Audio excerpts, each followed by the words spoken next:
तो hello students, welcome to my channel DMI vibes. चलिए शुरू करते हैं।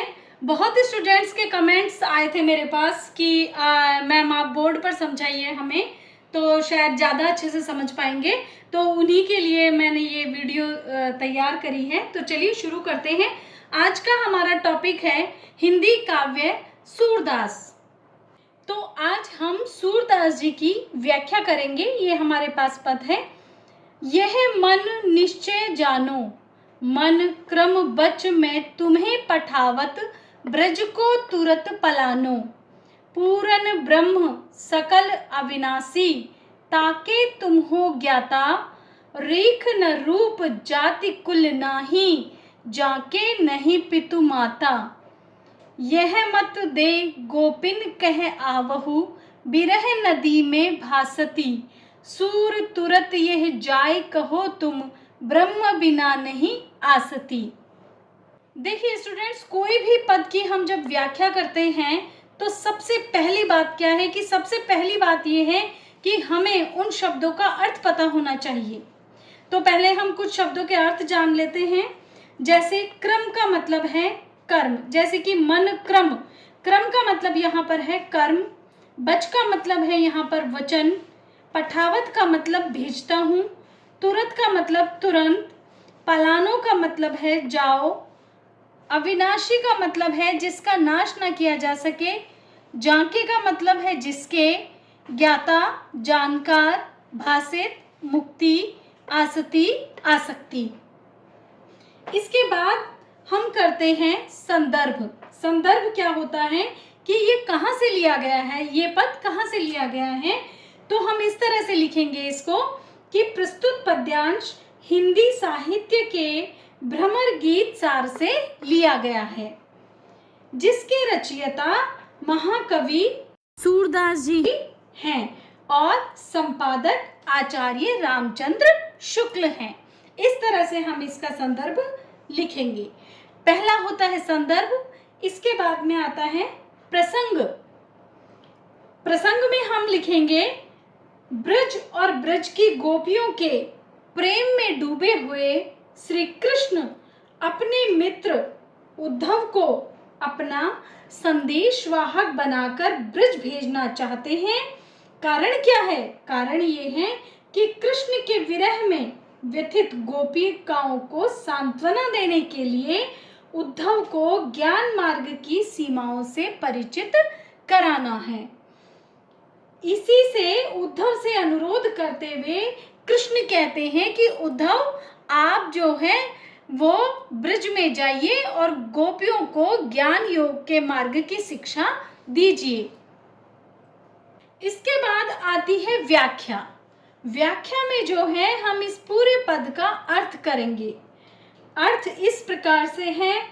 हे उद्धव, हे उद्धव यह मन निश्चय जानो, कि हे उद्धव अपने मन में इस बात को निश्चित तौर पर जान लो या दृढ़ता पूर्वक जान लो।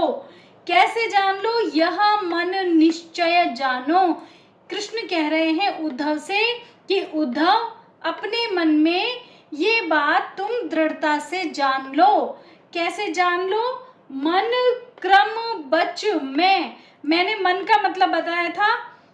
मन का मतलब मन, क्रम का मतलब कर्म, बच का मतलब वचन, कि मैं तुम्हें मन से, वचन से और कर्म से मैं कहाँ भेज रहा हूँ? तुम्हें पठावत ब्रज को तुरत पलानो, कि मैं तुम्हें मन से, वचन से और कर्म से मैं तुम्हें ब्रज में पठावत मतलब भेजता हूँ। तुरत पलानो, तुरंत मतलब कि तुम जल्दी ही वहां चले जाओ। तो यह मन निश्चय जानो उद्धव, ये मन में निश्चित रूप से जान लो कि मैं मन से, वचन से और कर्म से तुम्हें ब्रज भेज रहा हूँ, इसलिए तुम तुरंत ही वहां चले जाओ। क्योंकि उद्धव तुम उस ब्रह्मा के पूर्ण ज्ञाता हो जो कि सकल अविनाशी है, जिसका कभी नाश नहीं हो सकता। ठीक है, ताके तुम हो ज्ञाता, तुम्हें उनके बारे में संपूर्ण ज्ञान है। पूर्ण ब्रह्म, पूर्ण ब्रह्मा, सकल अविनाशी, ताकि तुम हो ज्ञाता, ऐसे ब्रह्मा जिनका तुम्हें संपूर्ण ज्ञान है।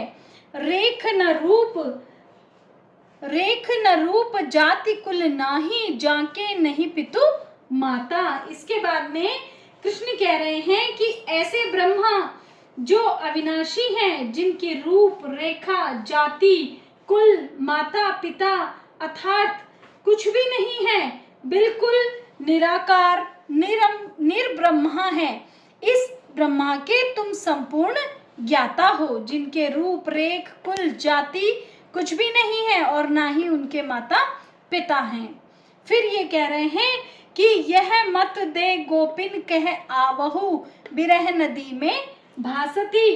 अगर तुम गोपिकाओं मतलब मेरे विरह की नदी में डूबी हुई गोपिकाओं को अगर तुम उबार सकते हो, अगर उस विरह नदी से तुम निकाल सकते हो, तो ये बहुत अच्छी बात है।